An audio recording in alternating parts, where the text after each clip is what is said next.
यह कहानी गोरिल्ला और गांव की एक कुमारी लड़की की अनोखी कहानी है। गोरिल्ला ने किस तरह से लड़की की आने वाली हर शादी को रोकता है और गोरिल्ला ने लड़की को अपने जाल में फंसाकर गर्भवती करके को जंगल में छोड़ देते हैं। कहानी बहुत ही मजेदार होने वाला है। कहानी को पूरा सुनिएगा, मजा आएगा। घने जंगल के किनारे बसा एक छोटा गांव जिसका नाम शांतिपुर था। इस गांव का जीवन सादगी से भरा था। मिट्टी के घर, कच्ची सड़कें और चारों ओर हरियाली। लेकिन गांव के लोग इस हरियाली के बीच छिपे जंगल से हमेशा भयभीत रहते थे। जंगल के बारे में कई कहानियां प्रचलित थीं। कुछ कहते कि वहां भूत प्रेत रहते हैं, तो कुछ कहते कि जंगली जानवरों ने कई गांव वालों को खा लिया। इन डरावनी कहानियों ने गांव के बच्चों से लेकर बुजुर्गों तक सबके मन में डर भर दिया था। गांव का प्रमुख, जिसे सब पंचू काका कहते थे, इन कहानियों को और बढ़ा चढ़ाकर सुनाता। वह गांव वालों को जंगल में जाने से रोकने के लिए कहता, जंगल में गए तो कभी वापस नहीं आओगे, वहां सिर्फ मौत है। लेकिन इस डर के बावजूद एक लड़की थी जो जंगल के बारे में हमेशा उत्सुक रहती थी। उसका नाम राधा था। 18 साल की राधा गांव की बाकी लड़कियों से अलग थी। जहां बाकी लड़कियां घर के कामों में लगी रहती, राधा घंटों जंगल की ओर देखती रहती। राधा को बचपन से ही सवाल पूछने की आदत थी। उसकी मां अक्सर कहती, राधा, ज्यादा सवाल मत पूछा कर, लड़कियों को ज्यादा सोचने की जरूरत नहीं होती। लेकिन राधा मानने वालों में से नहीं थी। वह जानना चाहती थी कि जंगल में ऐसा क्या है जो सभी उससे डरते हैं। गांव में राधा को लोग अजीब नजरों से देखते थे। वे उसे जिद्दी और अजीब कहते थे। लेकिन राधा को किसी की परवाह नहीं थी। उसकी सबसे बड़ी इच्छा थी जंगल में जाकर वहां के रहस्यों को जानना। राधा को जंगल की ओर हमेशा खिंचाव महसूस होता।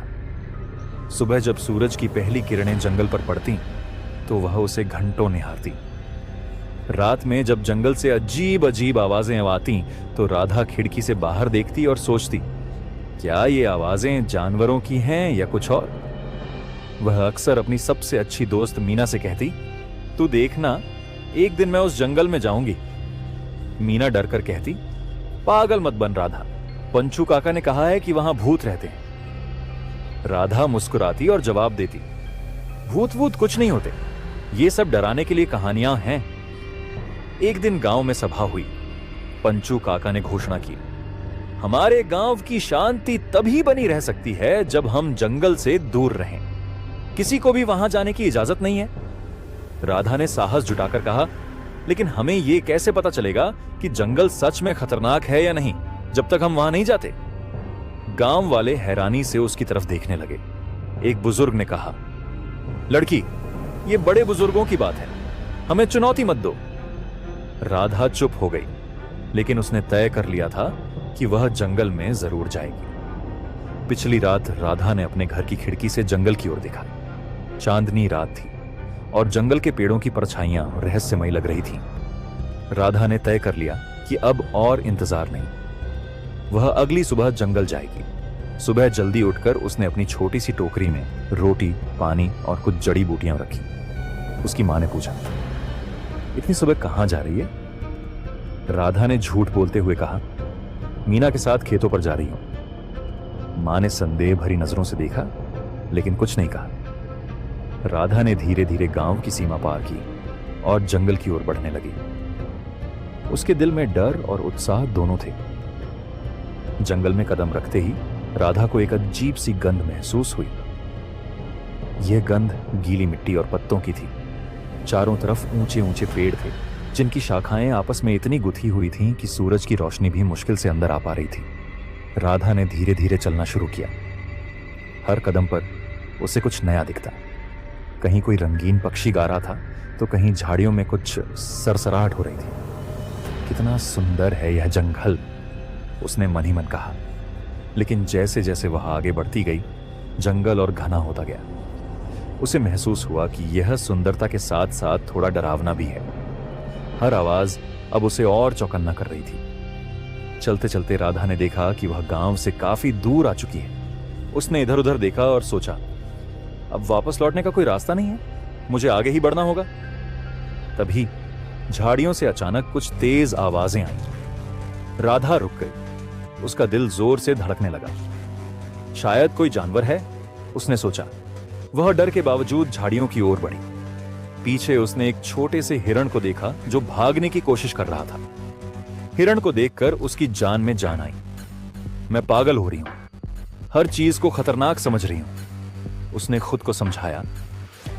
जंगल में कुछ और घंटों तक घूमने के बाद राधा को थकान महसूस होने लगी। उसने एक पेड़ के नीचे बैठकर अपनी टोकरी से रोटी निकाली और खाने लगी। तभी उसे फिर से झाड़ियों में हलचल सुनाई दी, लेकिन इस बार आवाज तेज और भारी थी। यह किसी छोटे जानवर की नहीं लग रही थी। राधा ने झाड़ियों की ओर ध्यान से देखा। उसने देखा कि एक बड़ा गोरिल्ला बाहर निकल रहा था। वह गोरिल्ला करीब 6 फीट लंबा था। उसकी आंखें चमक रही थीं और वह दर्द से कराह रहा था।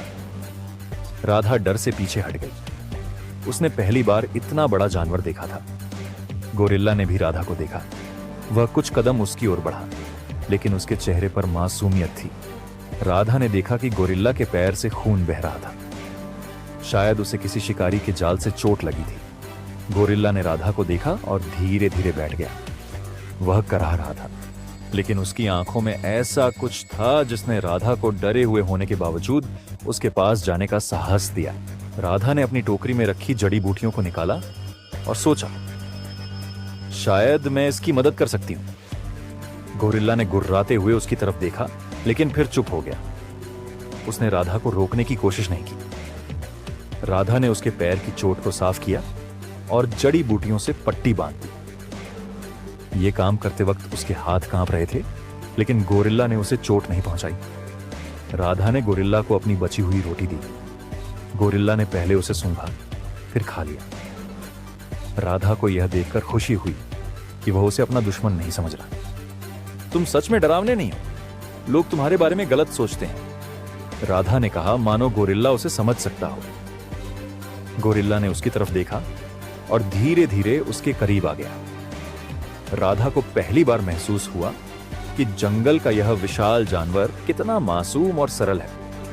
गोरिल्ला के साथ कुछ समय बिताने के बाद राधा को एहसास हुआ कि सूरज डूबने वाला है। वह वापस लौटने का रास्ता भूल चुकी थी। गोरिल्ला ने राधा की ओर देखा और जैसे उसे अपनी उपस्थिति से सुरक्षित महसूस कराया। राधा ने सोचा, शायद मैं रात यहां बिता सकती हूं। ये गोरिल्ला मुझे कोई नुकसान नहीं पहुंचाएगा। रात भर राधा ने जंगल की आवाजों को सुना और गोरिल्ला को अपने पास बैठे देखा। उसने पहली बार महसूस किया कि जो चीजें हमें डराती हैं, वे जरूरी नहीं कि बुरी हों। जंगल की पहली रात बिताने के बाद राधा ने सुबह की ठंडी हवा महसूस की। सूरज की हल्की किरणें पेड़ों के बीच से छनकर आ रही थीं। राधा ने देखा कि गोरिल्ला अभी भी पास ही बैठा हुआ था, मानो उसकी सुरक्षा कर रहा हो। तुम सच में मुझे नुकसान नहीं पहुंचाओगे, है ना? राधा ने मुस्कुराते हुए कहा। गोरिल्ला ने उसकी तरफ देखा, फिर पास के पेड़ से एक फल तोड़कर उसकी ओर बढ़ा दिया। यह उसका पहली बार राधा को कुछ देने का इशारा था। राधा ने फल लिया और खाया। शायद हम दोस्त बन सकते हैं, राधा ने कहा। राधा ने गोरिल्ला को ध्यान से देखा। उसकी चाल, उसके हाव भाव और उसकी आंखों में एक अजीब सी मासूमियत थी। वह गोरिल्ला के पास धीरे धीरे चलकर गई और उसके घाव की पट्टी को देखा। गोरिल्ला ने कोई विरोध नहीं किया। राधा ने महसूस किया कि वह अब उस पर भरोसा करने लगा था। कुछ देर बाद गोरिल्ला उसे जंगल की ओर अंदर की ओर ले जाने लगा। राधा पहले थोड़ी घबराई, लेकिन फिर उसके साथ चल पड़ी। रास्ते में गोरिल्ला ने उसे पेड़ से फल तोड़कर दिखाए और कई बार उसे खतरे से बचाया। राधा और गोरिल्ला के बीच अब एक अनकहा संवाद बनने लगा। गोरिल्ला अपने हाव भाव और इशारों से राधा को कुछ समझाने की कोशिश करता। राधा धीरे धीरे उसके इशारों को समझने लगी। एक दिन गोरिल्ला ने उसे एक बड़े पेड़ की ओर इशारा किया, जहां कई पक्षी अपना घोंसला बना रहे थे। तुम मुझे अपने घर जैसा कुछ दिखा रहे हो? राधा ने पूछा। गोरिल्ला ने सिर हिलाया, मानो वह समझ सकता हो। यह संवाद उनके रिश्ते को और गहरा कर रहा था। राधा ने अगले कुछ दिन जंगल में गोरिल्ला के साथ बिताए। उसने जंगल के कई रहस्यों को समझना शुरू किया। उसने देखा कि गोरिल्ला कैसे जंगल के दूसरे जानवरों के साथ रहता है। गोरिल्ला ने उसे उन जगहों से बचाया जहां सांप या अन्य खतरनाक जानवर थे। गोरिल्ला ने राधा को जंगल के फल और जड़ी बूटियां दिखाई जो खाने लायक थीं। राधा ने महसूस किया कि गोरिल्ला सिर्फ एक जानवर नहीं था, वह बहुत समझदार और संवेदनशील था। जंगल में बिताए दिनों के दौरान राधा को अपने गांव की याद आने लगी। उसे एहसास हुआ कि वह बहुत दूर आ चुकी है और गांव वाले अब तक उसे ढूंढ रहे होंगे। मुझे वापस जाना चाहिए, उसने एक दिन गोरिल्ला से कहा।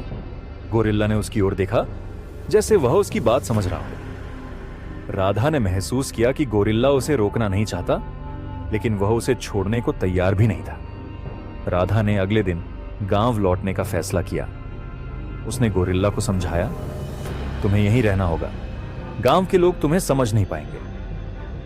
लेकिन जब वह जंगल से बाहर की ओर चलने लगी तो गोरिल्ला ने उसका पीछा किया।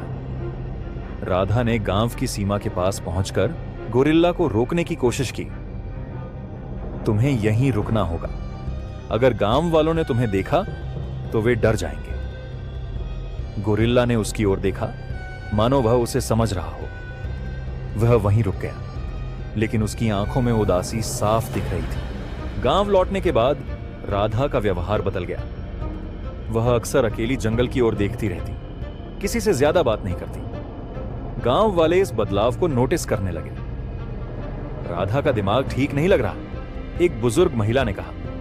पंचू काका ने भी कहा, यह लड़की जंगल में गई थी, जरूर कुछ गड़बड़ हुई है। राधा के माता पिता ने भी उससे सवाल किए, तू जंगल में क्या देखने गई थी, वहां क्या हुआ?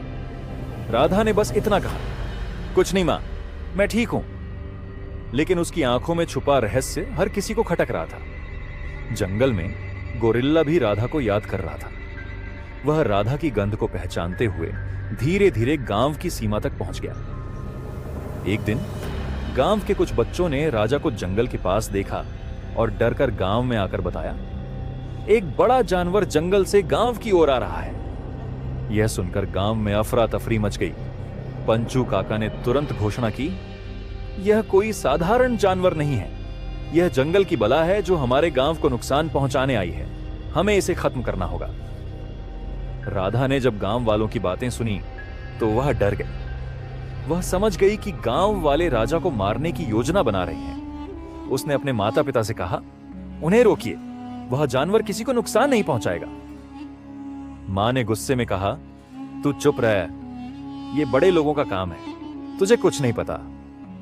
राधा ने अपने दोस्त मीना से मदद मांगी। मीना, मुझे जंगल जाना होगा, मुझे उसे बचाना है। मीना ने डरते हुए कहा, तू पागल है राधा, अगर गांव वालों को पता चला कि तू उसकी तरफ है तो वे तुझे भी नहीं छोड़ेंगे। लेकिन राधा ने बिना किसी की परवाह किए जंगल की ओर दौड़ लगा दी। जंगल के पास राधा ने गोरिल्ला को ढूंढ लिया। गोरिल्ला ने उसे देखते ही खुशी से गुर्राया और उसकी ओर बढ़ा। राधा ने उसे गले लगाया और कहा, तुम यहां क्यों आए? तुम्हें गांव वालों से खतरा है? गोरिल्ला ने उसकी बात नहीं समझी, लेकिन उसकी आंखों में राधा के लिए अपनापन झलक रहा था। राधा ने उसे वापस जंगल में ले जाने की कोशिश की, लेकिन तभी गांव वालों की आवाजें सुनाई दी। गांव वाले हथियार लेकर जंगल के पास पहुंच गए। उन्होंने गोरिल्ला को देखते ही हमला करना शुरू कर दिया। गोरिल्ला ने खुद को बचाने के लिए भागने की कोशिश की, लेकिन वह ज्यादा दूर नहीं जा सका। पंचू काका ने चिल्लाकर कहा, इसे मार डालो, यह हमारे गांव के लिए खतरा है।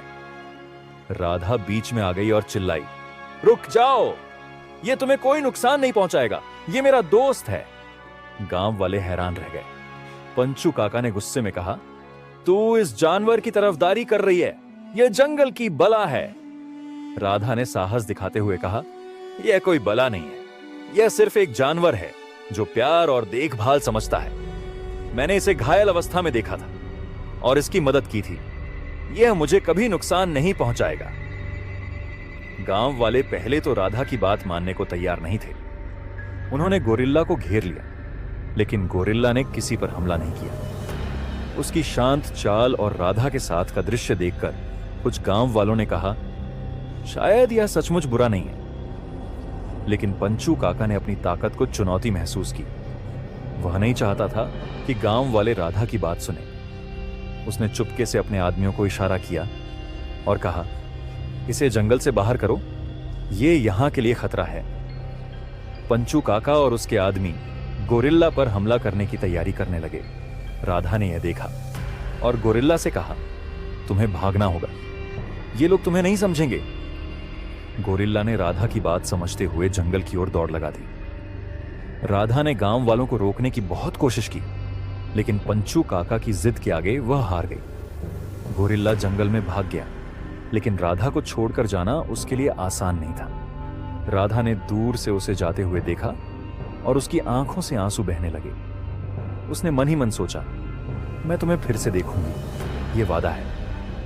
गांव वालों ने सोचा कि उन्होंने खतरे को टाल दिया है, लेकिन राधा जानती थी कि राजा कभी भी उनके लिए खतरा नहीं था। गोरिल्ला के जंगल में भागने के बाद राधा के जीवन में खालीपन आ गया। वह हर दिन जंगल की ओर देखती, उम्मीद करती कि शायद राजा फिर से लौट आए। उसने अपने माता पिता से बात करनी कम कर दी और गांव वालों से दूरी बना ली। उसकी आंखों में हमेशा उदासी झलकती थी।